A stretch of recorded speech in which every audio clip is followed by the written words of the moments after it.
There is an idea that existence is composed of individual parts that come together to make up a whole. Our popular conception of this idea is that the individual is, well, just an individual composing just one small part of the collective or the whole, and that this collective or whole is the truth. The idea is that we're just one cog in a large machine, but that the machine is ultimately the important thing. This relationship, which we often call a dichotomy, can be seen in many aspects of nature. The individual person as they make up their community, their society, or humanity. An individual atom that, along with many other atoms, makes up an element. And how each individual element is a part of a larger universal plan.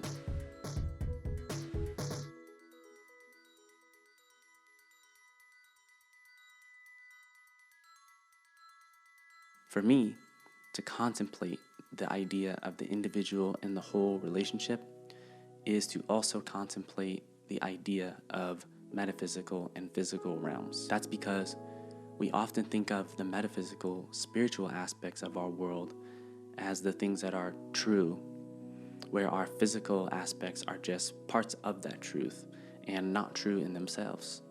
Or less harshly, that a metaphysical, intangible realm holds within it deeper collective truths that present themselves in specific individual moments. This dichotomy is not new, and neither is the connection of the individual whole dichotomy to the physical and metaphysical one. In Christianity, God is a metaphysical being that is ever present, and in this way conceptualizes the idea of the collective and a collective truth. But then this God presents himself in a physical manifestation through an individual, that being his son, Jesus, who is also God, but maybe that's for another episode.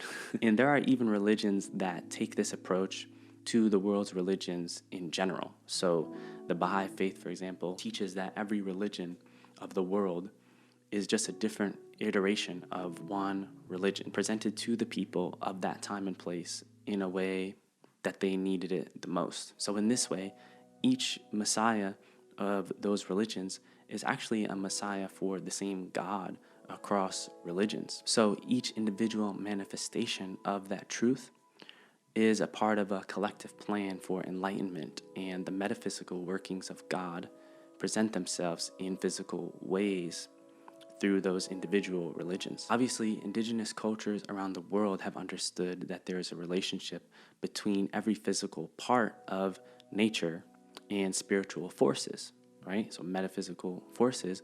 And it's that same understanding that brings them to put so much importance on how the individual's actions affect the collective whole of nature. So from Egyptian astronomy to Buddhist teachings, even to modern psychology, the examples go on and on about these ideas and how these ideas go together. I mean, there's a possibility that these ideas were sparked from the very onset of human consciousness, as humans began to contemplate the effects their individual actions do or don't play in the cosmic structure. In this sense, this idea is at the heart of understanding meaning itself, right?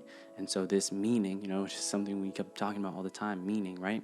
This meaning is far from being a strictly Western concept.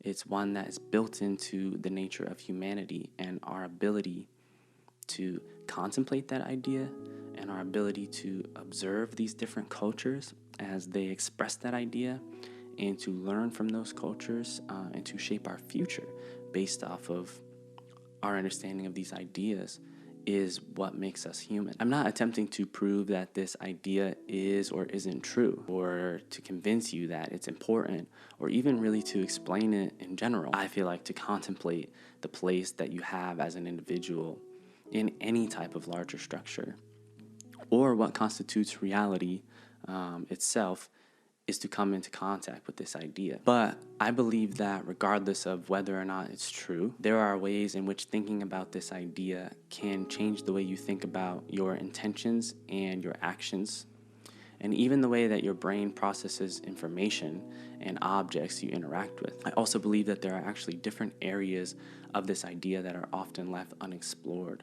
That is in most cases not seen as completely as it could be, or rather that there is new terrain and new territory to be discovered in our everyday understanding of this idea and in its expressions. A lot of this territory is covered in some of those examples that I gave before and in those cultures, but sometimes can be overlooked or just misunderstood. There are aspects of our view of these concepts and even in the concept of dichotomies as a whole that limit our field of view when it comes to this individual and whole relationship. You can already see how taking these unique and diverse cultures and putting them alongside each other gives us a clearer view of some of the fundamental aspects that lay at the heart of this concept. I like to think of this as sort of there being an object that we're trying to observe and that we're trying to understand, and that studying these different cultures sort of illuminates different perspectives and points of view, right, at that object. And so that as we lay them next to each other, we can get a clearer glimpse of what it is that we're trying to learn about, or the concept that we're trying to learn about, right? And so that's what I want to do through some of my videos. One thing that I've really been studying recently that has illuminated this idea even further for me is the concept of myth and ritual as seen in ancient Greek culture, specifically in ancient Greek song culture, as seen when approaching ancient Greece through an anthropological lens and an anthropological approach, rather than just a strictly historical approach, whatever that would mean. This myth and ritual complex, as it's sometimes called, is extremely complex. There are a lot of particular specific ways of talking about it in the context of anthropology and linguistics. Even to say ancient Greek song culture is sort of oversimplifying it within those realms. And it doesn't really even give you a clear glimpse of what exactly that is. But it's sort of my attempt at riding the line with using sort of technical jargon to convey this complex thing. So I think that over time, making more videos related to this idea, that some of these vocabulary words and ideas will start to clarify themselves even more. One primary way we study this relationship between myth and ritual is through Homeric epic poetry, specifically our version of the Iliad and the Odyssey and the Homeric hymns. And I'll be talking about Homer and Homeric texts in many more videos, which will help us know more about this tradition. But what's essential to know is that this medium, these Homeric epics, were originally an oral tradition. And even more so, they were actually a pre-text tradition, a pre-text oral tradition, meaning that this oral tradition existed before the people practicing it had the means to even write it down, right? So they didn't have writing yet. While this oral tradition was being practiced, they gained the means to write it down, after which it became elusive and less rigid in terms of whether this was a written language thing or an oral tradition, right? It sort of just became a mixture of both. This tradition also took place in ancient Greek culture, which we call a song culture, which is a lot to get into, but we'll have another video sort of exploring how this idea of them being a song culture means that they have a different approach, a different relationship to these epics and to this poetry than we have to our epics and poetry and to their epics and poetry today. Another thing to note is that the topics of this medium, especially epic poetry, concerns the workings of both humans and gods. The reason myth and ritual has been so eye-opening for me is because the idea of myth and ritual contains within it more than just the relationship between two opposing forces, like metaphysical and physical, right? Gods and humans. Rather, it is one clear example of two opposing aspects being portrayed as a complete integration, and of a society whose ways of thinking sees no distinction between the workings of humans and the workings of gods. It's also a great demonstration of how this metaphysical and physical integration can help us understand and get a better sense of the collective and individual synthesis. It gives a glimpse into how this integration can be expressed by a specific culture in many aspects of life and in their outputs and contributions, such as epic poetry and those oral traditions. This integration actually makes up an extremely important aspect of ancient Greek culture. So even properly studying the social institutions, the government, and the everyday life of these people requires an understanding of this myth and ritual concept. While I'm using ancient Greek culture to demonstrate this idea clearly, it's also a fundamental part of cultural anthropology in general, which makes it essential to keep in mind when looking at a wide variety of cultures, not just ancient Greece. So, in order to understand the myth and ritual tradition that was so fundamental to the Greek way of life, we have to first put aside our understanding and connotation with this word myth. It's not like we just have to throw away our understanding of this word myth, right? In fact, we shouldn't do that. It's about momentarily setting aside our definition and allowing ourselves to get a completely new understanding of myth, so that when we return to our way of thinking about myth, we have a deeper relationship to our connotation because we know how it relates to and differentiates from other perceptions of myth. This is something that I'll most likely be doing a lot. It's a practice that is very important to me. One of the biggest mistakes I find people making, even in everyday situations, when talking about ancient cultures and modern cultures, and honestly just when talking in general, having conversations with people, is that we have a really difficult time letting go of our specific cultural connotation with specific words. It's like we're living in our own personal realities where words only mean what they mean to us. And we have a really hard time sort of stepping outside of that to observe how other people relate to these words, right? And what experiences they're bringing to this word. The thing is that our tendency to imbue words with our understanding of them, including our memories with those words and their current use in political climate and popular culture, is a really important way for us to find and establish meaning, right? But by meaning, I'm also like literally talking about meaning, like the definition of a word, right? For example, if I were to just start talking about memes and how memes carry cultural ideas and practices and how memes gain strength through imitation and recreation, you would probably think that I was talking about internet memes, right? Like things that we see on Instagram and Twitter all the time. When in fact, the term meme was invented by Richard Dawkins in the 1970s and has been used in different academic circles since then. A meme for anthropologists is an idea or behavior that spreads from person to person within a culture and carries with it symbolic meaning. It was used as an attempt to look at culture from an empirical standpoint, the same way scientists could look at the replicable aspects of biology to study how they change and survive and things like that. And so a meme is the cultural equivalent of a gene. The point is that when I hear the word meme, that anthropological meaning is actually one of the first things that pops into my head, right?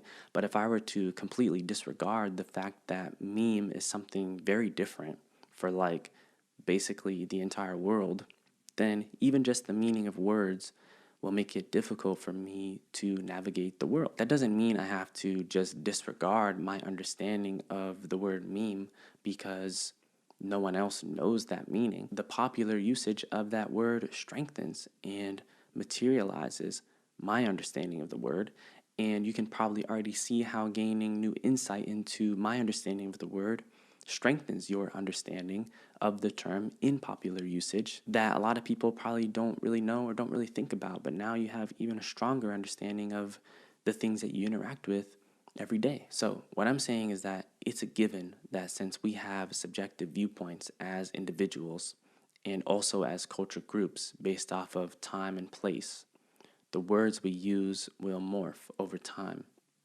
similar to memes. But if we're looking to other cultures for further clarification or iterations of these universal ideas, then we have to approach these words with the understanding that actually fit those cultures' field of view. It happens that with this word myth, our popular conception of the word has actually taken on the exact opposite meaning of myth as seen from some of these other cultures. Or at least there seems to be a sort of double meaning that we understand that we use differently depending on which culture we're talking about. And so in our modern Western conception of myth, we use it to refer to something that is fiction or made up, right? So the opposite of fact or the antithesis of truth, right? This is a myth. It's not true. It's a myth, right? And we say that all the time. But when we talk about small scale societies like indigenous societies and things around the world, myth tends to be viewed as the encoding of that society's concept of truth, right? So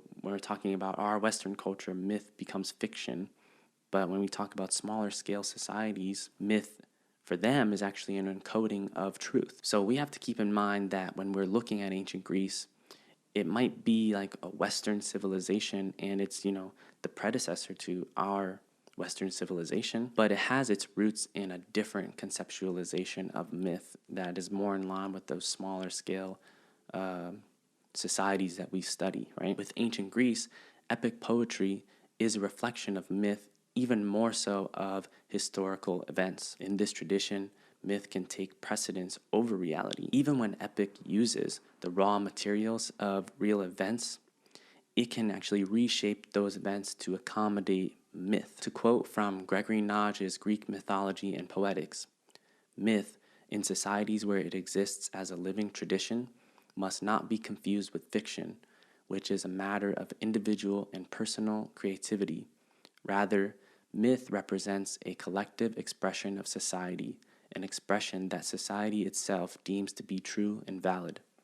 From the standpoint of the given society that it articulates, myth is the primary reality. Myth can be defined as a traditional narrative that is used as a designation of reality. Myth is applied narrative.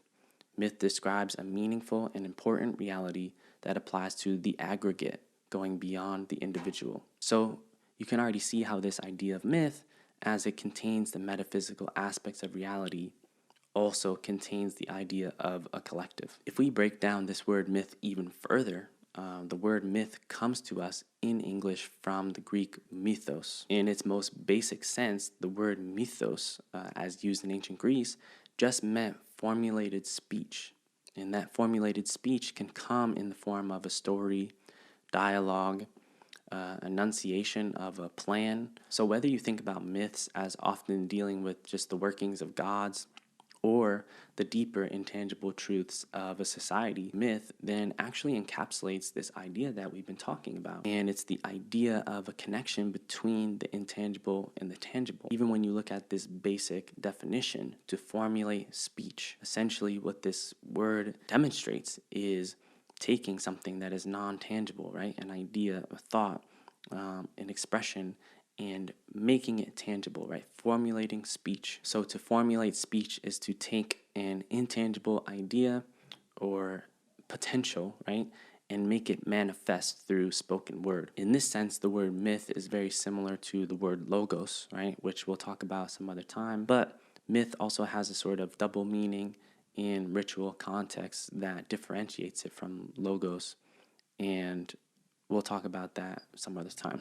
But the cool thing is that this word myth then also already implies the idea of ritual within it. It takes an individual action to bring physical life to something that was a metaphysical entity. To bring life to that metaphysical idea or potential speech or potential thought needs that formulation of speech. It needs that physical manifestation in order for us to interact with it and engage with it. Okay, now let's look at this word ritual. And to do so, we'll actually start by looking at ritual through the common way that we use it and see it today. I think that ritual as an idea is something that we basically can understand, and it's a good starting point for us to get an anthropological understanding of it and how that applies to this ancient Greece concept. One way that ritual presents itself to us is in the context of religious situations. When seen from an outward social approach, ritual is a program of demonstrative acts that are performed in a set sequence and usually at a set, given time and place. Within these social settings, ritual establishes the solidarity of that group and acts as communication within that group as well. And as an internal process, I actually feel as though ritual accomplishes or sets out to accomplish a very similar thing, right?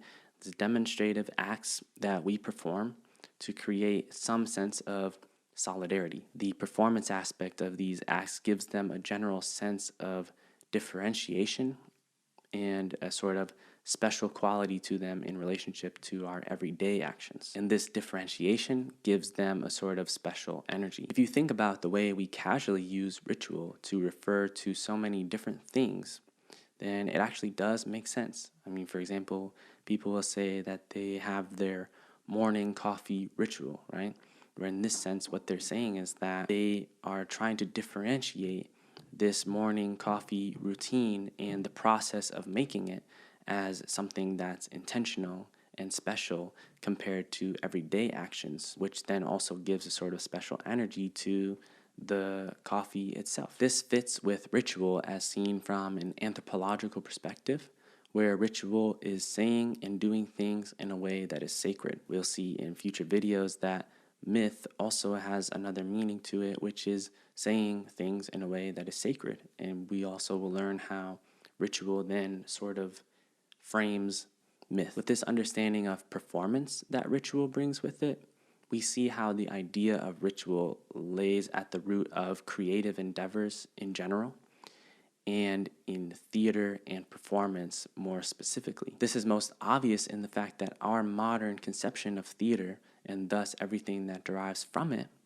has its roots in ancient Greek theater, and the ritualistic aspects of Greek theater as it connects to the myths of Greek theater is something that is very well researched and documented and has been explored in academic circles for a while. But for today, to boil down the ritualistic aspects of Greek theater, essentially the dramatization of these mythological scaled events acts as a reenactment and a recreation of these events through the localized lens of the people recreating it. In this case, I don't mean recreation to mean creating a fake version of the events, but I mean it as a literal creating again of the actions, right? And so you're also creating the feelings and the repercussions of that event again, right? So you're recreating it. What I mean by recreation can be seen in Greek society through its oral traditions like Homeric Epic. As I mentioned before, these epics were a part of an oral tradition. And what's important to know about epics specifically and oral traditions more broadly is that the performance of the epic is directly tied to the composition of the epic. Each time the epic is reperformed, it is recomposed and recreated. In fact, to call the Iliad and the Odyssey Homeric epics is a bit misleading. It implies that there is a single human whose name was Homer and that this dude wrote these epics and came up with everything, right? When in fact, there was a whole oral tradition taking place across the ancient Greek world. Even in times that we now call the Greek Dark Ages, these stories were changing and taking on variations and combining with other stories before culminating in the versions that we today attribute to a figure named Homer who we know little about. But these changes occurred through the process of retelling and recreation of those stories, which literally then created what we have today. So to be an individual recreating these events through performance is to give a renewed life to them, which is to say that ritual gives life to myth, right?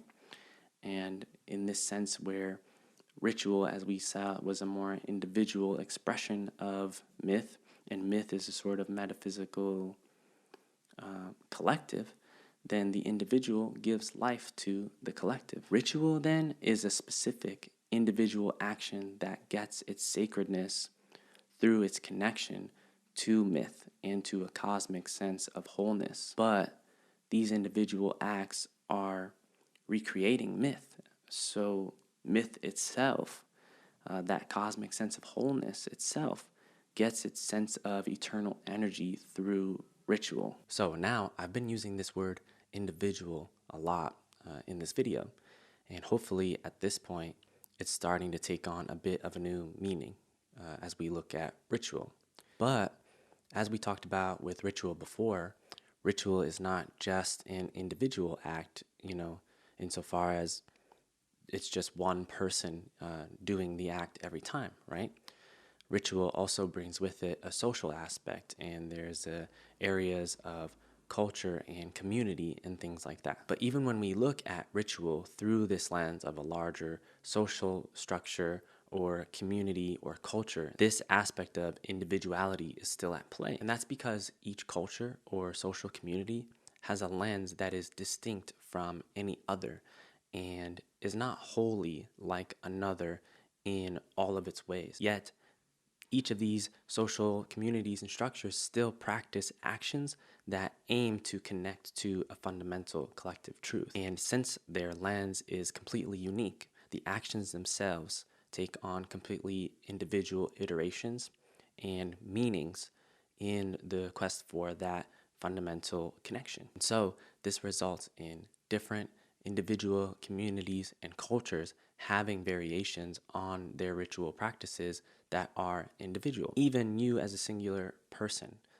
and the rituals that you practice in your daily life are culturally and socially dependent in a lot of different ways, because a lot of the way that you see the world and interact with the world is also determined by the culture and the social structure in which you live. So in this case, when I say individual, I mostly mean the specific iteration or understanding of that fundamental truth, whether that be an individual person or an individual community, or one specific process of ritual, like the oral traditions that made up the Iliad and the Odyssey that we know of today. So even in this way, the ability of the individual to take on those sort of multiple meanings and layers can be seen in the figure of Homer himself. The process of oral tradition that took place in a specific song culture is now known to us through the name of this individual, Homer, right?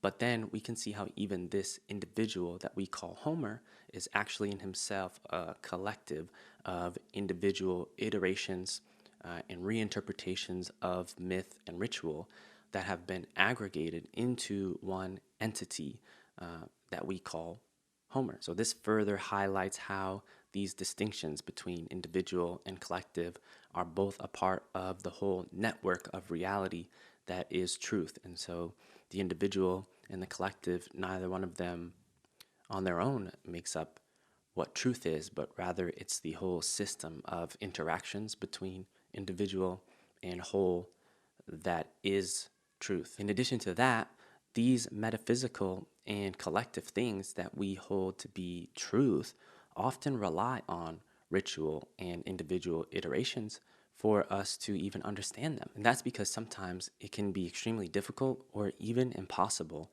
to fully understand a myth without understanding its corresponding ritual. To give a random example, there's this idea of sort of purification and like metaphysical purification and like a spiritual cleansing and things like that, right? But that raises so many questions about metaphysical space and cleanliness in general, right? How do you cleanse a metaphysical space that is intangible? How do you cleanse an intangible space through tangible actions? However, if I were to tell you about a cultural practice where the practitioner wakes up every morning and sweeps their front doorway, right? And by sweeping their entryway into their home, they were performing a ritualistic cleanse of their metaphysical space, right? The ritual itself explains what is happening on a metaphysical level. Even the concept of the doorway itself and the fact that you're cleaning the doorway would give you more insight into how this culture views the difference between the metaphysical and the physical realm, and how there is this sort of doorway that goes between them. And it would also give you insight into how that culture views their individual actions in relationship to this metaphysical space, so that by cleansing this space, I'm also having an effect on this metaphysical realm. And so to clearly understand their metaphysical concepts, you can even view and get insight into that by watching and observing their ritualistic aspects and the intentions behind them, which is pretty cool. In ancient Greece, we can look at the myths and rituals of Adonis, for example, and see that the factor of sacrifice in ritual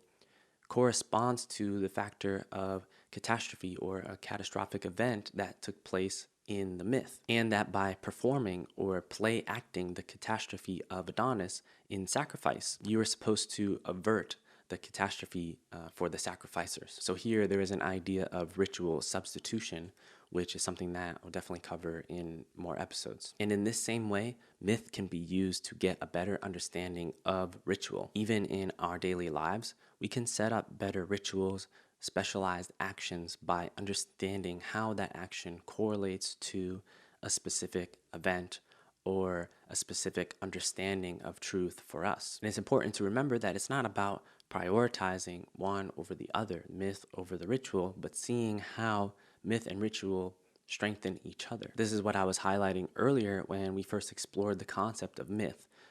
Letting go of our idea of the word myth allowed us to understand a more complex landscape of that word and some of its more fundamental aspects.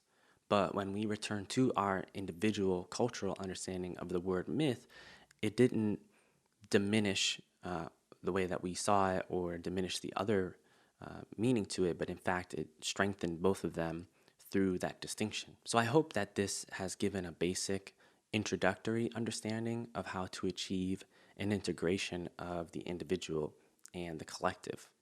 As we can see, the example from ancient Greece gives us insight into that dichotomy, as well as the metaphysical and physical dichotomy, and even integrates the two of them together. I feel like this process of integration can be applied to dichotomies in general and shape the way that we look at what we consider to be fundamentally opposing forces and concepts.